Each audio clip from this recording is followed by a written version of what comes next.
শ্রেণীকক্ষে চোখে কালো চশমা দিয়ে প্রতিটা লাইনে আঙুল দিয়ে শিক্ষার্থীদের পড়াচ্ছেন ভক্তিলতা বিশ্বাস। নিজের চোখের আলো না থাকলেও শিক্ষার আলো ছড়িয়ে যাচ্ছেন তিনি। মেহেরপুরের গাংনী উপজেলার ধানখোলা সরকারি প্রাথমিক বিদ্যালয়ের একজন সহকারী শিক্ষক লতা বিশ্বাস। জন্মসূত্রে দৃষ্টিশক্তি সম্পন্ন হলেও পক্স জাতীয় রোগে প্রায় ৩৫ বছর আগে তিনি হারান তার চোখের আলো।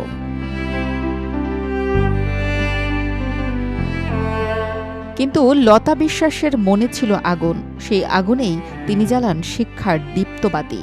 পরিবার ও সমাজের একাংশের অবহেলা পেরিয়ে তিনি একাই চলেছেন, শিখেছেন, গড়েছেন নিজেকে।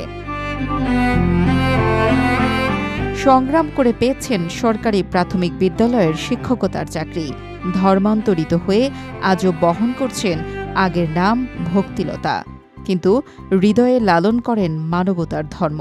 আমার মনে হয় যে গ্রাম অঞ্চলে যে সকল দৃষ্টি প্রতিবন্ধীরা আছে তারা যদি সরকারি সুযোগ সুবিধা পায়, তারাও ব্রেল পদ্ধতির মাধ্যমে লেখাপড়া করার সুযোগ পায়।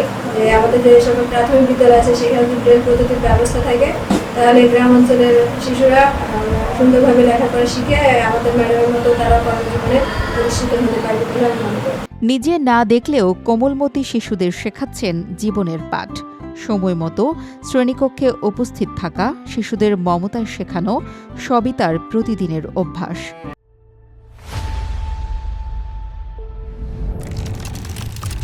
আমাদের ম্যাডাম খুব শান্তশিষ্টভাবে ক্লাস নেয়। আমাদের ম্যাডাম আমাদের ছেলের মতন দেখে।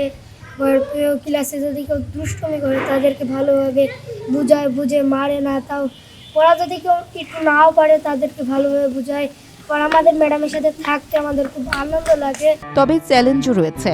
সরকারিভাবে দৃষ্টি প্রতিবন্ধীদের জন্য বেল পদ্ধতির বই মিলছে না।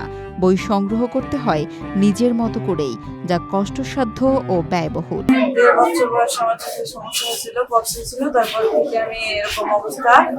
আমার বাবা মা খুব সচেতন মানুষ, তারা আমাকে লেখাপড়া শিখিয়েছেন, বিভিন্ন জায়গায় নিয়ে যেয়ে পড়াশোনা করানোর ব্যবস্থা করে দিয়েছেন এবং তাই থেকে আমি এই পর্যন্ত এসেছি। সিটিভি থেকে অনেক সময় বলে যে সমাজসেবাগুলোদের বলে যে আপনার বইগুলো দেবেন, কিন্তু ওরা আমাকে কয়েকবার যাওয়ার পরেও আমাকে বইগুলোর ব্যবস্থা করে দিইনি। আমাকে বিভিন্নভাবে কষ্ট করে বইগুলো সংগ্রহ করতে হচ্ছে, সেটা আমার জন্য আসলে দুঃখজনক।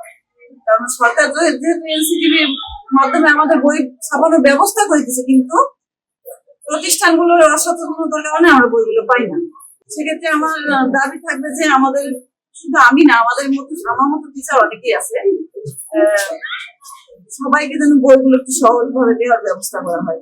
ধানখোলা সরকারি প্রাথমিক বিদ্যালয়ের প্রধান শিক্ষক জানান, লতার কাছে শিক্ষকতা শুধু পেশা নয়, এটা একটা ব্রত। ভক্তিলতা এমনই একটা শিক্ষিকা যে সে প্রতিদিন সবার আগে যাওয়ার চেষ্টা করে। কখনো তার ক্লাস নিতে সে বিলম্ব করেন না, আন্তরিকের সাথে ক্লাস নেন এবং অত্যন্ত ভালোভাবে ক্লাস নিয়ে শিক্ষক সে ছাত্রছাত্রীর মাঝে শিক্ষার গুণগত মান বৃদ্ধি করে চলে যাচ্ছে।